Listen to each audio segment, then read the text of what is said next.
mungkin juga tadi ada masukan dari kepala sekolah SD ya, ini masalah NUPTK ya Ibu.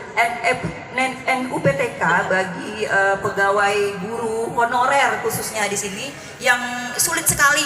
Bahkan ada yang mungkin 8 tahun, 7 tahun itu sejak mereka mengajarnya itu belum mempunyai NUPTK. Jadi hal itu sangat penting bagi mereka, untuk mereka ikut CP3 mungkin, untuk apa ya, itu banyak sekali fungsinya. Jadi mungkin dalam hal ini juga kalau kami di provinsi itu insya Allah dalam waktu 6 bulan itu cepat keluarnya Bapak Ibu, seperti itu. Jadi biasanya kami kalau di Pemprov itu 6 bulan insya Allah itu udah keluar NUPTK-nya. Nah kemudian terkait dengan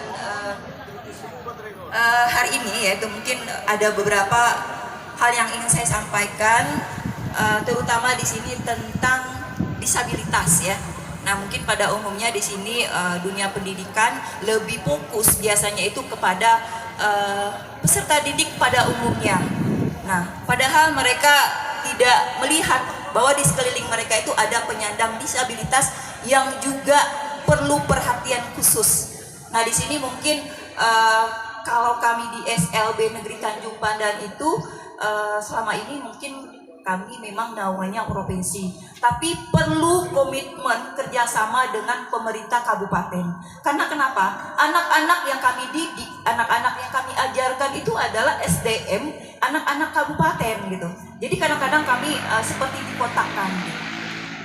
Kami kalau masalah DAK untuk tunjangan apa, insya Allah kami sangat bersyukur cukup gitu, bahkan mungkin lebih gitu seperti itu. Kemudian di sini mungkin ada beberapa hal juga tentang Peraturan Menteri Pekerjaan Umum nomor 30 tahun 2006 ini tentang aksibilitas penyandang disabilitas. Yaitu penting sekali Bapak Ibu di sini anggota DPR ya, ketuanya juga.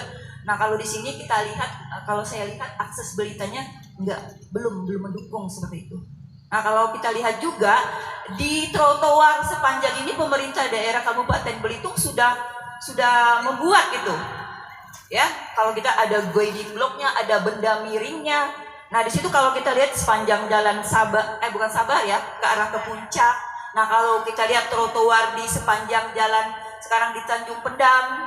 Nah, namun untuk aplikasinya, untuk penerapannya di lapangan itu masih sangat belum terrealisasi. Kenapa? Parkirnya sembarangan. Jadi Bapak Ibu perlu ketahui bahwa itu guiding block itu penuntun arah tunanetra berjalan Bapak Ibu. Ya, mungkin tidak juga menyalahkan masyarakat. Mungkin sosialisasinya kurang. Bahwa itu ada penuntun mereka.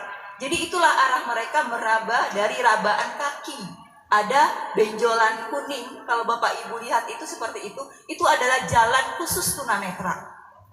Ya, jadi jangan kalau Bapak Ibu sudah tahu, oh ini parkir. Jadi saya sering gerah ketika saya berada di lapangan, itu di SD 1 ya, terus jalan lagi ke Jalan Sriwijaya itu sudah dipasang bagus itu. Kadang-kadang juga penempatannya untuk ininya belum sesuai. Nah kalau ada persimpangan, mestinya tunanetra tahu. Jadi banyak masih jebakan Batman di situ. Jadi kalau anak kami berjalan atau penyandang difabel berjalan, mereka akan celaka. Bahkan ada struktur bangunan itu mereka membuat guiding blocknya itu bentrok sama tiang listrik, Bapak Ibu. Ya, jadi ketika mereka berjalan mereka pasti nabrak itu. Ya, jadi mohon nanti kalau Bapak Ibu sudah tahu ini, tolong ke anaknya juga, mungkin peserta didiknya, masyarakat lain, tetangganya, tolong kalau lihat parkir sembarangan di puncak, kemudian saya lihat semalam saya jalan malam-malam di tongkrongan anak muda di sepanjang jalan dekat mana itu Hotel Puncak itu malah parah sekali. Itu aksesibilitas disabilitasnya ditutup habis oleh tongkrongan anak muda. Jadi mohon di sini pada OPD terkait untuk mungkin sosialisasinya saja yang kurang.